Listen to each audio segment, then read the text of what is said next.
Good morning, everybody. I'm not real sure if I'm live or not. It sounds like it is, or it looks like it is. Good morning, everybody, and welcome to Living Astrology with Janet Hickox.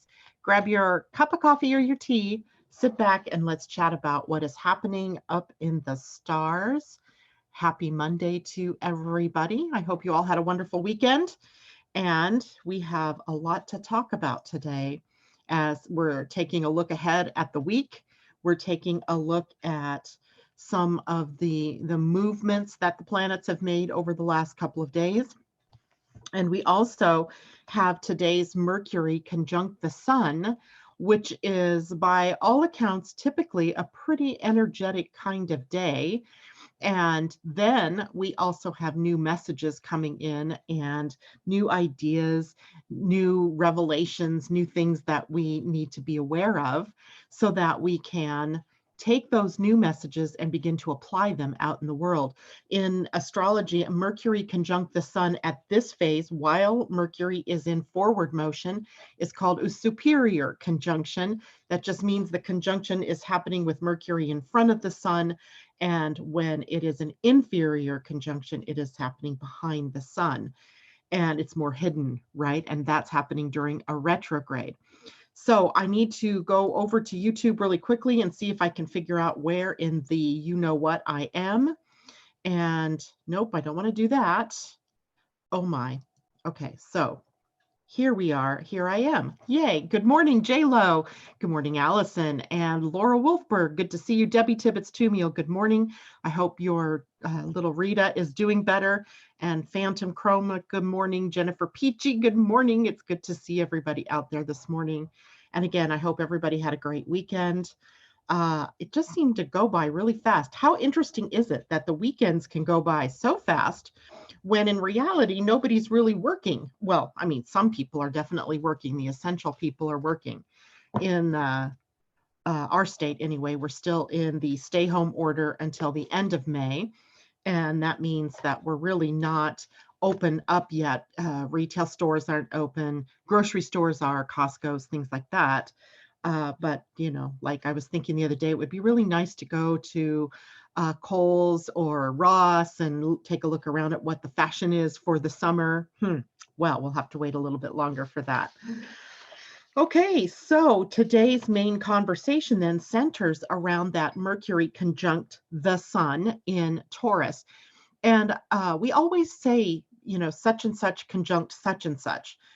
But it's important that we understand how it is that we're putting that together, because the faster planet is usually the one that we say is conjunct the slower planet.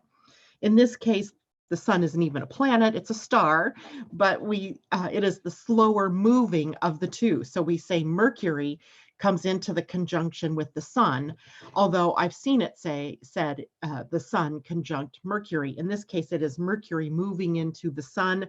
So we say Mercury conjunct the Sun, and they are both in the sign of Taurus, a sign that rules our finances, our relationships to our resources, our self-worth, and the way that we entertain our values, the way that we live according to our values, or not in some cases. So when Mercury comes into the conjunction with the Sun, what we usually get is a clear view of our goals, of our financial picture, of what it is that, where it is we might be out of alignment with living from those goals, or from our sense of values. And in this case, we get to be restored to clear thinking, to maybe even clear communicating. I can feel in my own mind a sort of slowing down, which allows me the space to be able to think about what it is I want to say before I just blurt it out. And that's given the fact that the Sun and Mercury are conjunct in Taurus, which is much more a sign that is, remember, step by step, or plodding, Plodding, moving one step in front of the other. So our speech and our thinking has that sort of feel to it right now as well. The being able to sort of slow things down and take one step and put it in front of the other, or one foot and put it in front of the other, taking a stepwise progression. And that gives us clearer access to our goals, being able to even, entertain the idea of where are we in the grand scheme and what do we need to do to create a course correction if necessary. And also then to be able to speak to that, write to that, or in other ways, be able to move through that energy of clear thinking. This might also be a time where new ideas emerge as if by magic, right? As if they're just there and you've never heard it before, seen it before, and suddenly there it is, ahas, right? Oh, those ahas. Um, then with Mercury being the faster moving planet here, it's the light of the sun, the communication of Mercury coming together. And it always reminds me of the messenger who comes to get the message and then takes that message and takes it out to the other planets, in this case, Mercury, taking it out onto the bigger field of planets. And for the next 2 weeks, all of this week and next week, Mercury is doing a bang up job visiting Neptune and Venus and Mars and Jupiter and Pluto and Saturn. And so we have this, series of messages that Mercury is delivering to all of the planets as we move on into the next 2 weeks. So we have movement that can happen as above, so below, right? So movement happening where our ideas can become manifest, or where we can see that what steps we need to take in order to get to where we want to go.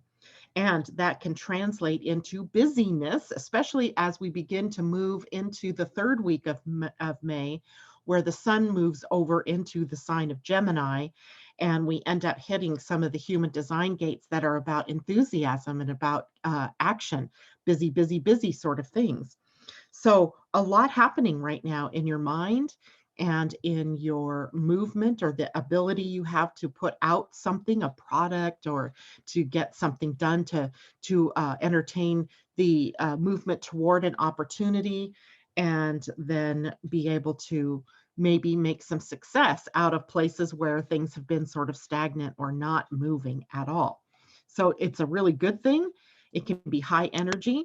And wow, look at all the comments since I checked in here. Augustina, good morning. Love from Uruguay. Well, we welcome you, Augustina. It is great to have your energy with ours, and happy to have you with us. And I'm sure everybody will wish you that as well. And Mimi, good morning to you. Everybody's saying hi to Augustina. I love that. Asa, good morning. Alisa, good morning. Debbie Hedden, good morning. Terry, good morning. Linda, hi, everybody. Been missing with everyone lately. Good to be back. We're really happy to see you, Linda. I was just thinking about you yesterday. I came across a message in Messenger, and it was dated like a month ago. So it had been a while since I'd seen you or talked to you. So great to see you. I hope everything is getting back to normal in your life.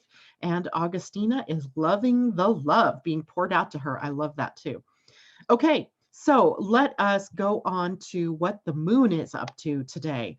So our moon has moved in early morning this morning. So 3 o'clock for those of you on the East Coast. For us on the West Coast, just a little after midnight, the moon moved out of the sign excuse me, choking, out of the sign of Virgo and into the sign of Libra, the sign of relationships. Yes. So in Libra, today we have a trine from the moon to Saturn. So remember, Libra is one of our cardinal signs. And anytime the moon is moving through what? Aries, Libra, Capricorn, or Cancer right now, we have a sort of frisson of energy that goes through the whole deconstruction, reconstruction that's going on in our world. And Libra is the sign of the moon where we try to smooth things over, where we try to build a new relationship with whatever it is that's going on around us, with whoever it is that's entered into our lifetime, in our relationships and in our partnerships, because Libra actually rules those close relationships. So marriage, or a spouse, or a committed partnership. Even our business partnerships come under the rulership of Libra, because there's this sort of sharing of resources that go back and forth in those kinds of relationships. As well, Libra rules everything to do with tact and diplomacy, teamwork, harmony, equilibrium, I always call it the 3 C's: collaboration, cooperation, and co-creation. And if we look deeper at each of those levels, we'll see that in marriage, as it rules marriage, we also have partnerships and the agreements in our partnerships or in marriage. Ultimately, in human design, marriage is from the channel 4037, which is a channel of the bargain or agreements that we make. And initially, marriage in our more ancient roots was an agreement between tribes or families or communities that would sort of cement a bond. So marriage became a bonding agreement. And in Libra, that's what we have, these bonding agreements. And the agreement extends to two people, presumably with their own independent way of being and their own independent natures, coming together in a much more interdependent relationship. So we see that interdependence is also a part of the experience of the moon in Libra, where we're sharing our resources, we're sharing our love, we're sharing our time, we're sharing our space, and blending the me into we, right? In your astrology chart, the Aries and Libra polarity is ruling the first and the seventh house, with Aries ruling the first house of I or me, and Libra ruling the seventh house, where it is we, where we come together. And so that's where we see this idea of coming together. And in that idea, then, if we take that concept to the outer world, what we see is teamwork, right? The giving and receiving energy, the giving and receiving of support, and having mutually supportive relationships, not one way where I'm doing all the giving and or I'm getting all the receiving. It has to be a two-way support relationship where giving and receiving is in equal measure. And as well with teamwork or in working in a relationship, we see how important it is to have negotiating skills like tact and diplomacy, where we can communicate with one another on a level that's fair and equal, or at least peaceful, right? Loving energy. As far as Libra is concerned, it is also a sign that rules justice and fairness. When you think about the scales of justice, right, and Lady Justice, who's blindfolded because she's seeing without her eyes to look at what the differences are between peoples or between the situation, she's coming down on the side of fairness, balance, and equality. And with an appreciation of differences. So in Libra, we really see the possibility and the probability that we can balance the different sides. We can at least come to the middle, where both sides are allowed to exist without that need for us to classify as one better than the other. So Libra energy with the moon, maybe balanced emotions, balanced feelings, or balanced relationships, balancing, bringing things into that balance or that equality. In balance and equality, then we also have an access to harmony and peace, which are also a part of the Libra moon experience. And included in that idea of harmony is the flow of energy. So I often think of Libra energy as a feng shui, right? The feng shui in our relationships, the feng shui in our house, where we beautify, we use art or decor as a way to express beauty and harmony. And there's a real interesting connection, a coherence today between the systems. As we look at the moon in Libra, we also have in our human design and in our gene keys, the sun moving in and earth moving into the gates that are very creative and expressive and beautifying. And even our Pleiadian-Earth energy today has a sort of balance and harmony feel to it. We'll get more into that here in just a few minutes.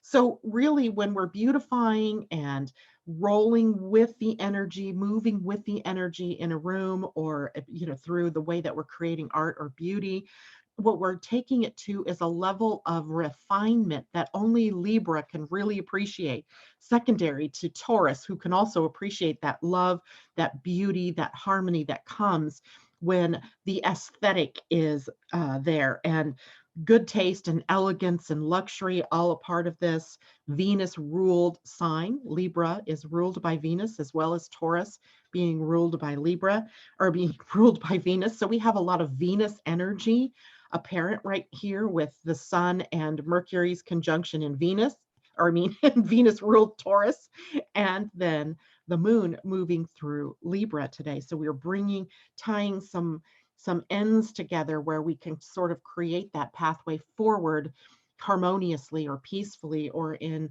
a more beautiful way. I noticed yesterday we had a bit of rain for the last week. It was off and on, off and on. I couldn't even get my patio set back up because it was, as soon as I'd put it up, then it would start to rain kind of thing. So I noticed yesterday at the end of the day, it was so beautiful. Like the rain had finally cleared. You got this feeling that, maybe something was shifting and that there was a real crispness, a beautifying energy that was becoming available. And that's what we have here today and for the next couple of days, this beautifying energy. You can beautify your environment, your inner self, your relationships. So the focus becomes harmony and beauty, teamwork, and giving and receiving. Now, of course, any sign has its negative energies as well. And Libra is no exception. Here in Libra, a lot of the negative energies have to do with loss of identity, giving away too much of yourself. And that can show up as codependency. And we see that frequently in Libra out of balance, codependent relationships. We also know that Libras are often people pleasers and they're appeasing people. They do or say things to make peace as opposed to what really is meaningful for them. So they're often giving too much of themselves away. And in doing that, then they end up burning themselves out or feeling not valued or heard or recognized, not feeling good about themselves, feeling a low self-esteem or low self-worth. So we have to be careful on the negative energies in Libra. It's great to give, but giving is only a part of that, right? You also have to be open to receiving, and you have to be very aware of when you're saying or doing things just to make other people happy and not doing what's right or what's, good for you, right? We often want to give too much away. Libra is also known as a sign of indecision. The air signs are kind of like that, Gemini also and Aquarius also, because air has so much possibility, so many different facets, so many different sides to see that it could be very difficult to come down and make one decision. So we may feel a little indecisive. And if that's the case, then you're going to have to go to your human design and know how it is that you're designed to make decisions so that you make the best decision for yourself. And Libra also can sometimes get into aimless debate, right? Debating a point just to have the words. I don't even know what that's about necessarily. My husband and I this morning started getting into this aimless debate about whether there was frost out there or whether it was dew on the grass. And he was just certain it was frost. And I'm like, it's 41 outside. It's not frost. But back and forth, he took me on this, bouncing ball of a aimless debate about whether that was dew or frost on the grass. Funny, yes, and it was sort of amusing, but you can take that and make that a bigger aimless debate that happens in the political arena, perhaps, or in your communities, or even in your families, or in your one-on-one relationships that can really undermine the health of that relationship. So we want to be careful with that today as well. Now, in the body, we also notice when the moon changes signs. We notice when other planets change signs as well, that our bodies sort of react a little bit differently. If you're body aware, then you know that your adrenal glands are a part of the Libra experience. And those adrenals sit on top of the kidneys, which are also a part of the Libra experience. So this is a great time to remember to drink a lot of water. Got my big jug here, which I need to drink lots of. And Your adrenals would mean that you might feel a little nervousness or anxiety or feeling tired or lethargic or burned out because maybe you're trying to do too much or you're taking it all on and not allowing other people to help you. And also things like diabetes come up through this, which I find fascinating. I need to look more into medical astrology to see why that's connected there. I'm not sure where that comes from.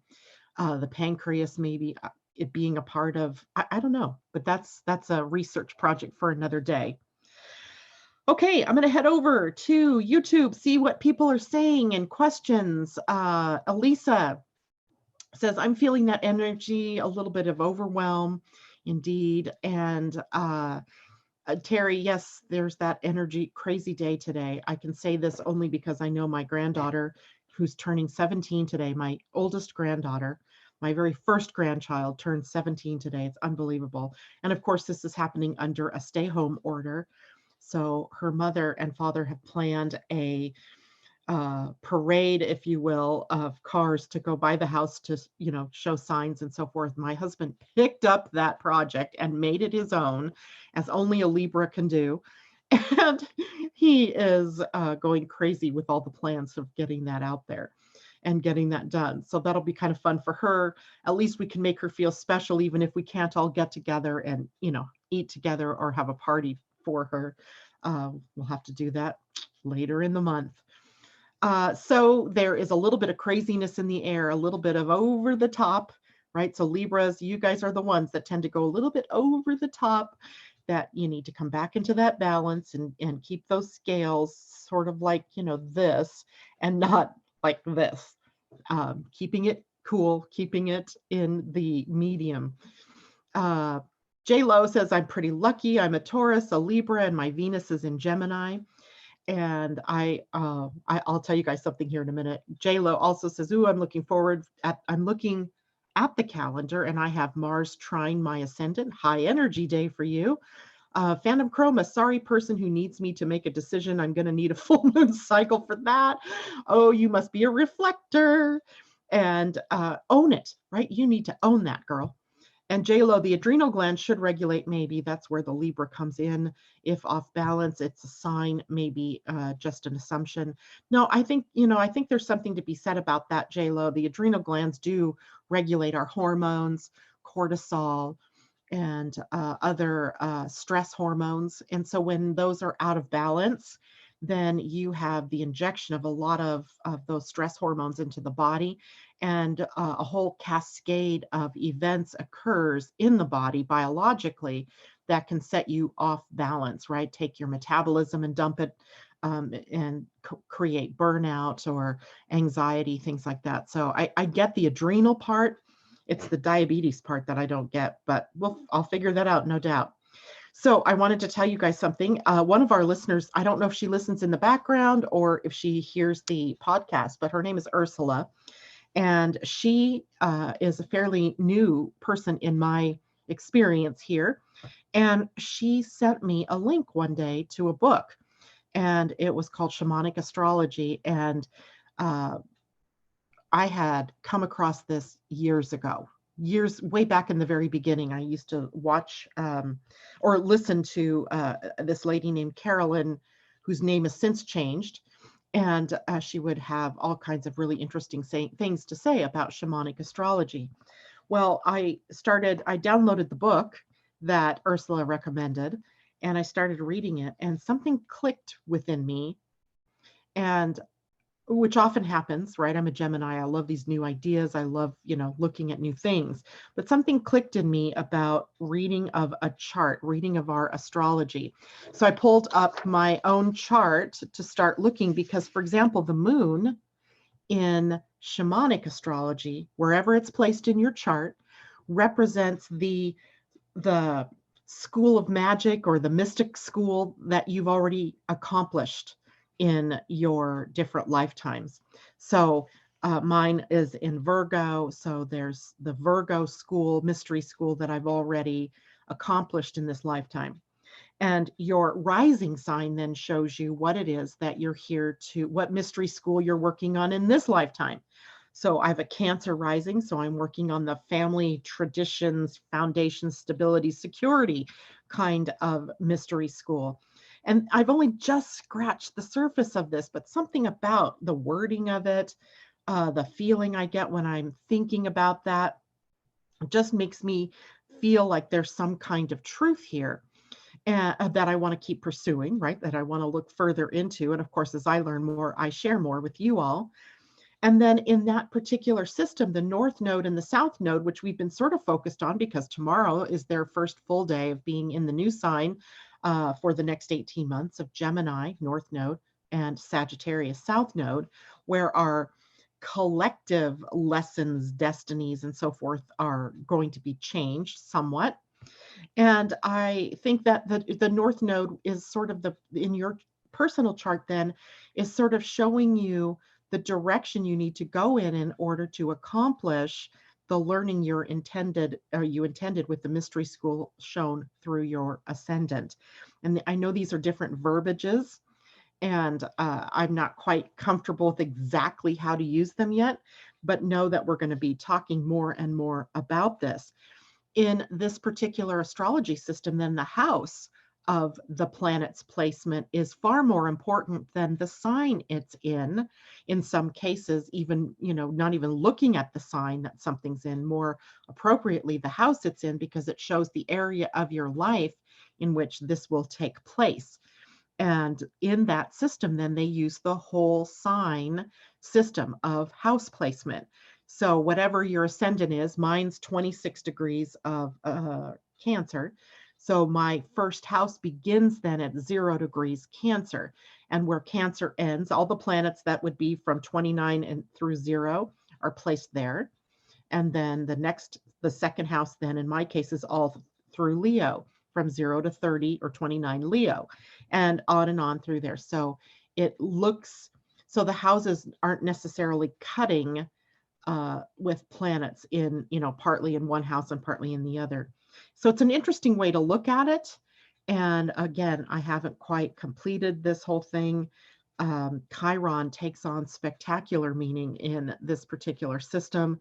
Jupiter and Saturn, Jupiter more than Saturn, actually, showing you the things that you can achieve, right? If you're on task in your mystery school, sort of the counselor, the wise counselor there, showing you what direction to go.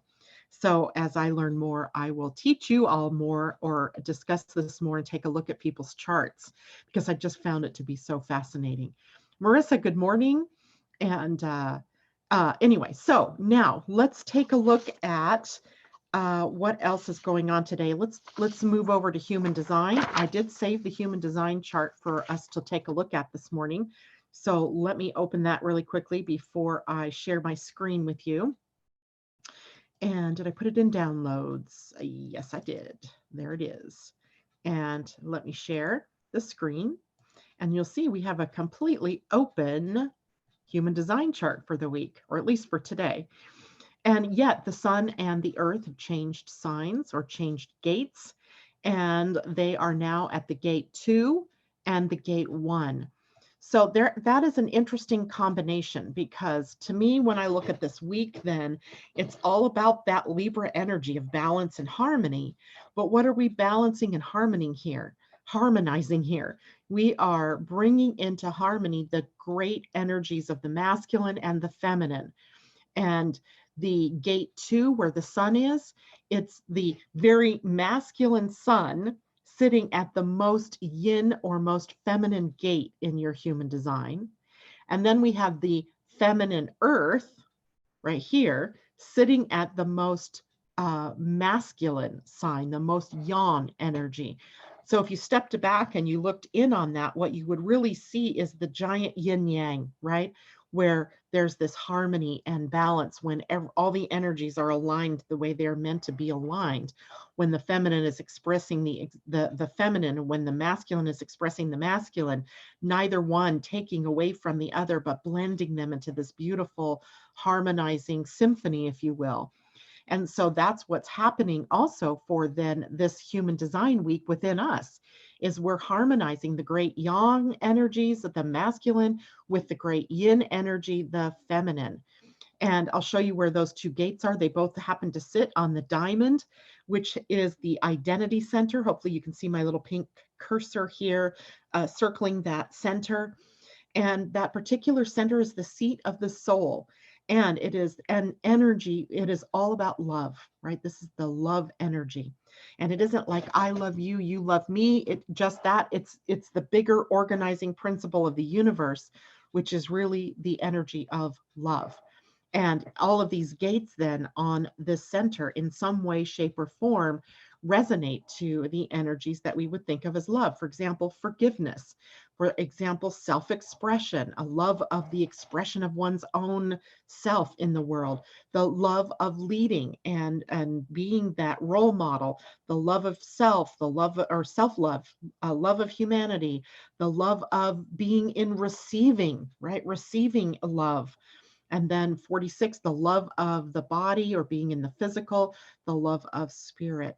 So all of the energies on this center represent love energies. And now we are looking at the energy connecting us to the great masculine and the great feminine. And in your own personal charts, whether like you may not have those gates defined, and so they're defined this week for you. And you may find in your own life that your purpose sort of for the week may be about finding balance and harmony and that very Libra energy of creating relationship, and a relationship that's based on equality, right? That equal energy, the equal expression of that energy. The moon is sitting at the gate 18. She is likely moving through some of these fear gates for the next few days, kind of helping us to finish up the lessons. Let's see, today's the 4th. Yeah, she's moving through. So remember, for the last 6 weeks, we had the Earth moving through all of the gates of the spleen. So we spent an extended period of time dealing with fear and its effect on our lives. And in the spleen, we have this energy of time, and time here is in the now. And all we needed to do was to look that fear in the face, sort of, and push through it, and it would dissipate. Well, now the moon is cleaning up, right? She's now moving through all of the gates of fear. She does it quicker, right? So maybe there's, we'll have an experience this week of being able to push through things in a very quick manner in terms of what we are afraid to do. So here is a gate of constructive criticism. And we call it the gate of judgment, or the gate of constructive criticism, or criticism and judgment. But this is a gate where we're trying to perfect something. And what we can find here is that it's always perfect in the moment. So the moon begins to move through these gates at a fast clip over the next couple of days, and sort of closing out the lessons of fear that we were learning over the previous 6 weeks. We still have our nodes sitting at the gates of love, right? The north node at the gate 15, which is the love of humanity, and the south node taking in that energy of self-love. And so if we have healthy self-love, then we're able to apply that to the love of humanity. And if we have a love of humanity, then we can also take that in and apply it to ourselves as a part of humanity. We also have Mercury conjunct the sun today, and we see that in human design with Mercury also at the gate 2. Now, the gate 2 is a gate of receiving, right? It is a receiving gate. It is the receiving of unity energy. It is reorienting your life around your values and what you want to create for yourself. It is very much about just holding yourself open to receive, right? Whatever that is. It might be insight. Maybe it's something more physical like money or support in some way. Maybe it's advice. It could be a number of things, but receiving is the energy at the gate 2. Now, the gate 1, so notice that the gate 2, by the way, pushes downward toward the sacral. So receiving is more passive. It's not part of the sacral. right? But it's in our receiving that we see we're giving. And it is when we're giving that we see that it connects back up to the two at receiving. So giving and receiving, that sort of idea of that's all part of love energy, giving love and receiving love. It's just really kind of eloquent there. The gate one up here is about creativity and self-expression. And it is beauty in its highest form. It is freshness in its gift, and entropy in the lowest. So here is an energy where we might see that alternating current between joy and expression and melancholy or depression. This people who have this gate one defined are often the ones that will tell you they're feeling depressed or that they are depressed because they misread the energy of that cocooning of that gate one. Because it's, remember, the emotional center is very much like this energy where we go into the womb or we go into that melancholic state for purposes of creation, right? Creation. And then, the next moment that creation is born or birthed, and we see the expression of it in the outer world. So some people may interpret that as the high, and then the other part, the low. But in reality, it's all part of the same cycle. And in the gate one, we see that the cycle of creativity is partly expressed in the outer, and also a part of it is expressed in the inner. So some of that energy is in withdrawal and in sanctuary or in being quiet. And the other part of it is the more expressive part when we are working on the project or we're sharing our work or we're expressing ourselves out in the world, expressing love outward into the physical, but also a part of that is in the building process or the integration process, which is done on the inner planes. So it's really not about depression and melancholy versus joy and expression or joy and happiness, because they're all part of the same continuum, right? So the creative process has both. And if we didn't have that, then we wouldn't actually have anything worth creating out there, right? It would just be all out there. So interesting energies for the week, I think, in our human design. And ultimately, I want to take a look at this gate 45 as well, because the gate 45 has Venus sitting there for the long term. Remember, right now, she's in the shadow of her retrograde station, which will happen on May 13th, which is next Wednesday. And when she goes into retrograde, then she slows way down. She, from our appearance, or from what it looks like to us here on the planet Earth, she appears to be moving backwards. In reality, what's happening is we're more in the integrative space and we're preparing for the next outward expression of those Venus energies. And at the gate 45, which is a throat energy, it is about prosperity. The gate 45 this is called the money line often in human design, the gate 21 to the gate 45. That channel creates prosperity.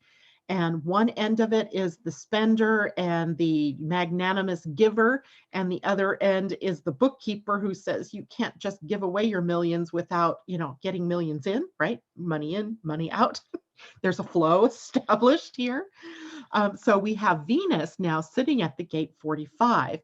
And that takes us into where are we creating synergy, a synergy between what comes in and what goes out. The low expression here in this gate is dominance, and the highest expression is communion, when we're together, right? Together, communing, or together creating prosperity, or together creating a project or something like that. So I thought today what we would do is, instead of reading the sun or the earth in our Rosie book, we would read the gate 45 and see what the lessons are there. So let me stop sharing this for a moment and go back to YouTube, see if there are questions. Me, it says it does sound fascinating. Yes, indeed. Amy, the two completes the hanging gate 14 for me. Wow. So the whole channel. Now the channel 14 too, for those of you who have that channel now complete, is about working for money. And literally, if we worked for shells, if we worked for invisible money, it would be the same thing, right? it is a channel that appreciates remuneration for the work it does. And so if that's why I say, even if we were, trading wampum or something like that, it would still be okay for the person with the 14-2, because what they like or they feel is the appreciation in the gift received, and in the that gift received for what they've given. So that particular channel really gets into the giving and the receiving energy. So that, I hope that helps you, Amy.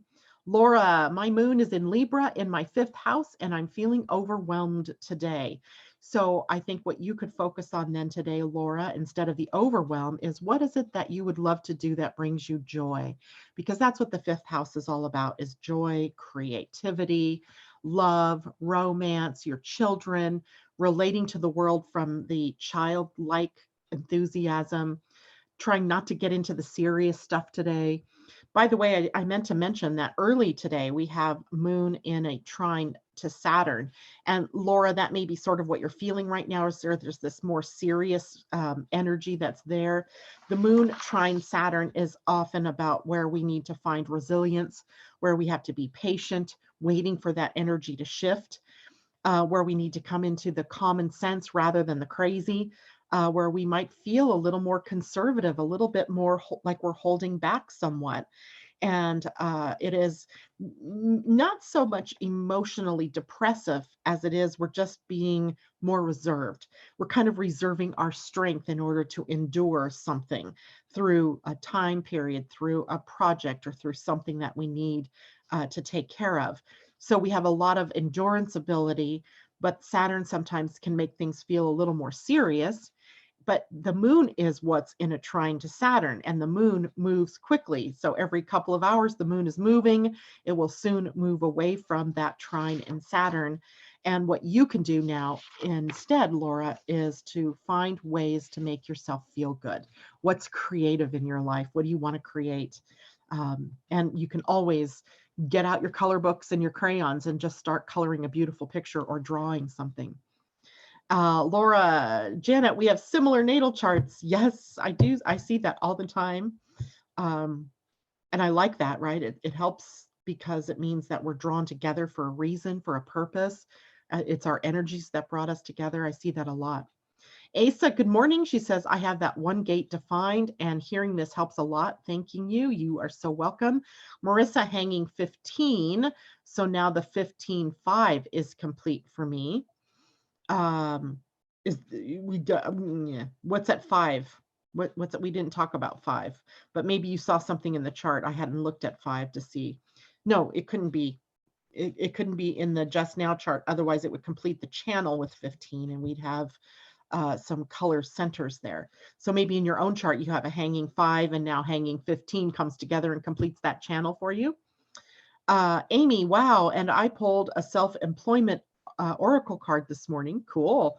J-Lo, first and second gate age clear, but both centers are defined for me. Any advice for this manifesting generator? Okay, J-Lo, I'm missing something. You say first and second gate. I bet you meant are clear. Okay, but both centers are defined for me now. Is that right? Are they defined for you now because of the transit, or are they already defined for you?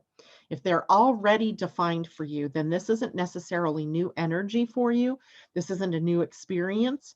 But if you do not normally have gate 1 and gate 2 defined in any way or hanging in any way, then today may be a day where you attract people to you with the opposite ends of those gates that might help you find the path for your expression of your creativity, or to help to gift you with something that really brings that receiving energy into clear for you.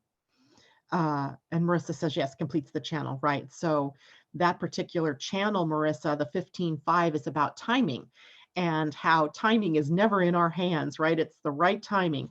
And when we are patient and we allow the universe to unfold for us, then we find that we're in the right place at the right time with the right people and the right project that feels good, and it completes us in a way where we feel good about what it is that we're expressing. So it's about right timing, divine right timing, how we are really not in the seat where we can control the timing. That's divine. That's God's space or source's space. So all we do is sit and wait for that right timing to appear, and that right opportunity and those right relationships, etc. I hope that helps. Okay, so let's look at our card for synergy. I need to get out of YouTube because it's lagging behind. There we go. So here's our card. Look at this lovely, lovely face. And synergy, gate 45. Synergy is the gift. And what do we see on her forehead? It looks like a stork or a crane or a heron, perhaps, with the crescent moon. Love it. What completes the crescent moon there? Oh, I think it's open. So it is the crescent moon. Lovely. Okay, so let's read this one. So remember, the gift here is synergy. The shadow is dominance. And the highest expression, the siddhi, is communion. And it says, ultimately, any system that has been built on a foundation of fear will by its very nature crumble. Do you kind of think that's what's happening now in our world? I think it might be. So here's the wisdom story. I was born in a land where daughters didn't take over their father's empire. As a young girl, I was timid, but also caring and observant. I spent hours watching my father build the family business from scratch, working day and night, climbing up ladders and pleasing demanding investors. Once he achieved the power and authority he desired, he was determined not to lose it. He kept a tight rein on his employees, money, position, and legacy. He never mixed business with friendship. Not even my mother knew the company's secrets. As he aged, he grew increasingly paranoid, pompous, and dominant. His temper was hot. You can imagine the shock everyone felt when he left me in charge of the business after he died. My whole body quaked the day I was given the keys to the company's safe. Most people expected me to fail, myself included, but my best friends believed in me and promised their unconditional support. The gratitude I felt gave me the courage to break the first rule of the family business.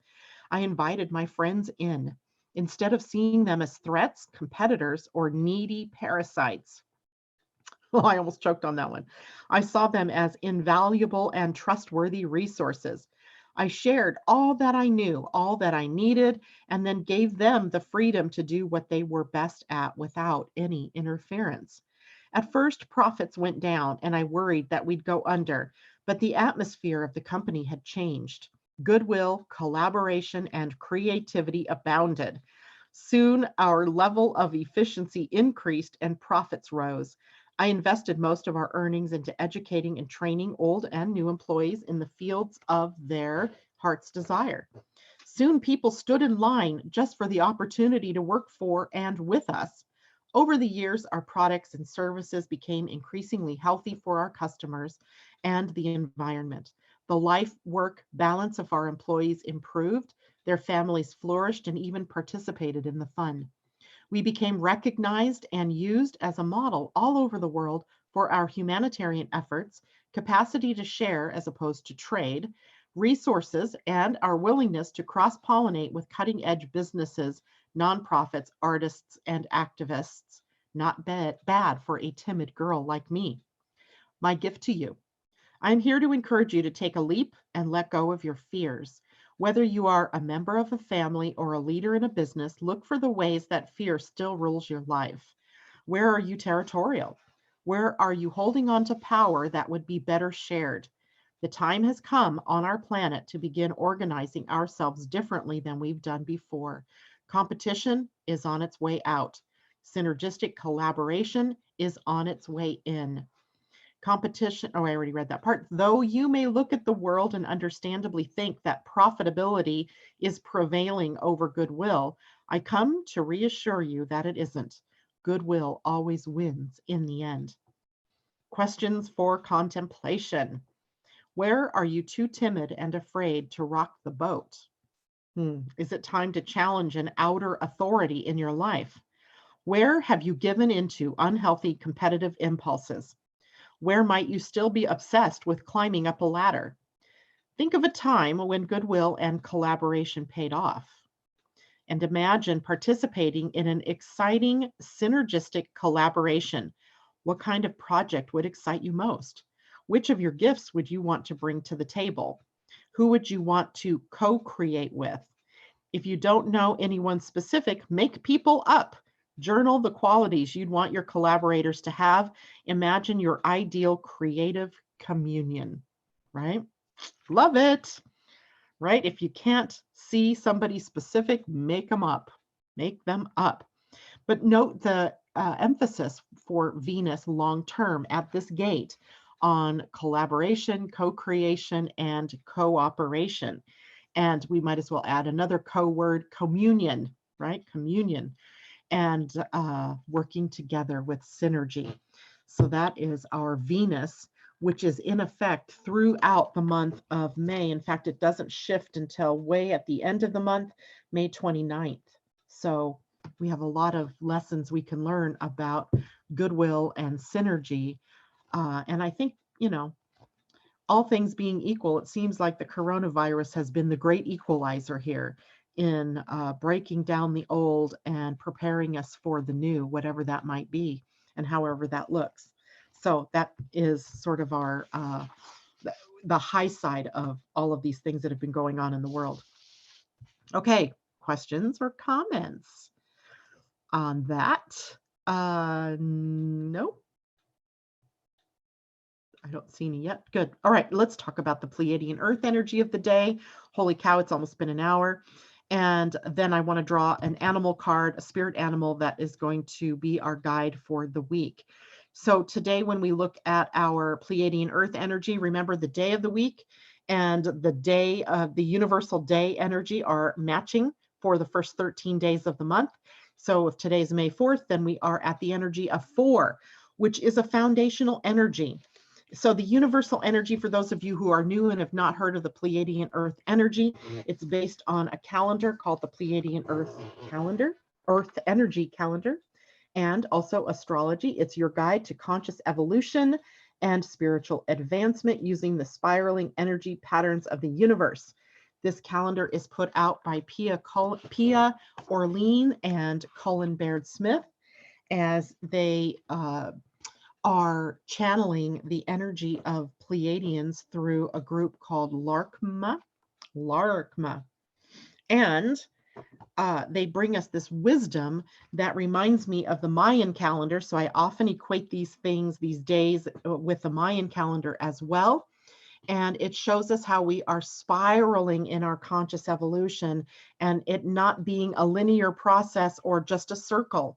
Right? This is a spiral where we are constantly moving upward through the 13-day weeks, right? The number 13 being sacred here as a tool for ascension and moving upward into the next cycle. So last week, May 1st, Friday, we began the new week and it was at 1 loving energy. So everything is about loving energy, not just love, like I want to hug and kiss you kind of love, or the love between people, but the bigger organizing principle of the universe, which is love and loving energy. So that becomes our umbrella for the full 13 days, while each day has a separate energy that is adding to that energy of loving. So today's energy is for illuminating, the 4 being the energy of foundation. It is that first pause that we come to where we get to check our roots. We get to check our foundation. We get to look for the cracks, that things that we, that are breaking apart that maybe we need to look at and work with or let go of. This is where we come to a stability, but not rigidness, right? So we might have to check ourselves. Have we become too rigid and we're not willing to morph through these changes that are going on? But stability is okay, rigidness not, right? We're looking for that foundation to be sustainable and to be solid and to stand the test of time. The energy of illuminating in the Mayan calendar was Xuen, which was the monkey. So there's a bit of humor here and a bit of the trickster energy in the day today, shining a light outwardly in curiosity and creativity. And also very Libran is that this is an energy that heals imbalances, laughing at ourselves if we find ourselves being too serious, right? And then, if we're being too lighthearted, then maybe we have to, bring in a little bit more serious energy. So we're working to heal what is out of balance for ourselves, to restore laughter and joy, right? To restore that laughter and joy. There is possible political and personal drama during a day like this, especially if we are very caught up in the illusion, the collective illusion that we have created, where everything is serious and these big dramas play out on the stage. So today is an opportunity then for us to let go of that illusion, to see that we've created this as a collective through our thoughts and our beliefs. Even the words that we use to describe what's going on become a force of creative energy. And are we adding to the issues on the planet, or are we allowing a new creative energy to come in? Right? We're awakening then on a day like today to what is really true. And that is that we are the co-creators on this planet, that we are playing out these roles that, we've been sort of unconscious to. But the moment we become conscious, we can let go of the madness of our unconsciousness and start really awakening to the truth of who we are.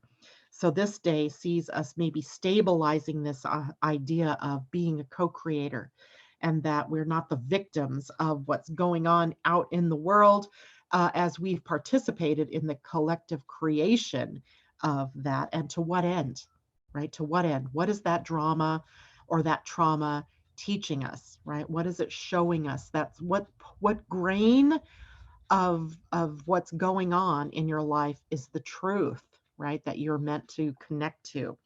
So that is our Pleiadian day. And I'm always amazed at how it sort of gels with the other energies, coherence, right? I love that coherence between the moon and Libra and our human design that shows our necessary, our need to really balance the great masculine and the great feminine within ourselves. And then Mercury conjunct the sun, bringing us the possibility of these new messages, these ahas, these new ideas and energies that emerge. So it all kind of dovetails quite nicely today. And our animal to help us on our way is chameleon spirit, kind of perfect. And look what it says underneath: act as if, right? Pretend, act as if. It is card number 14, which is a 5. The 5 energy always tells us that we can be the agents of constructive freedom, of creative change, that we're never stuck. And by the way, this was upside down, so it's in protection mode, but look how beautiful this card is. I don't think we've drawn this ever for us as a collective. Let's see what it says, how it supports us through this week. So act as if, 14, in protection. Is that the right card? Yep. Okay. Being sensitive and having empathy for others can become a heavy burden if you don't practice self-care. Could it be you're feeling stressed because you've tuned in to challenging emotions that aren't even yours? Chameleon spirit does not want you to adapt to these conditions by withdrawing or distracting yourself, hoping the feelings will just go away, or attempting to rescue another who may be having a pity party. You could be swallowed up trying to manage it all. It is time to figure out where you end and the rest of the world begins. Not all conditions are yours to match. You need to distinguish your own color from the rest of the world right now and take time to soothe your sensitive soul. Choose some activities that will restore your sense of being grounded and avoid people who revel in drama. Take a break from social media too. Self-care, except for my show, self-care and a timeout is the answer to this temporary dilemma. So that's our guide this week, right? Chameleon spirit. Act as if. Love it. Love all of that. Okay. One last look over here at YouTube to see if there are questions. None. I love it. I love smiles. I see hearts. And of course, If you have questions, you guys know how to get a hold of me. So that is it for me today. I hope you all have a wonderful day, being the creators, the co-creators, the collaborators, and the being in communion with one another, or at least being cooperative with the process of creating what's new and what's possible. All right, much love to all of you. Have a great day. See you tomorrow. Bye.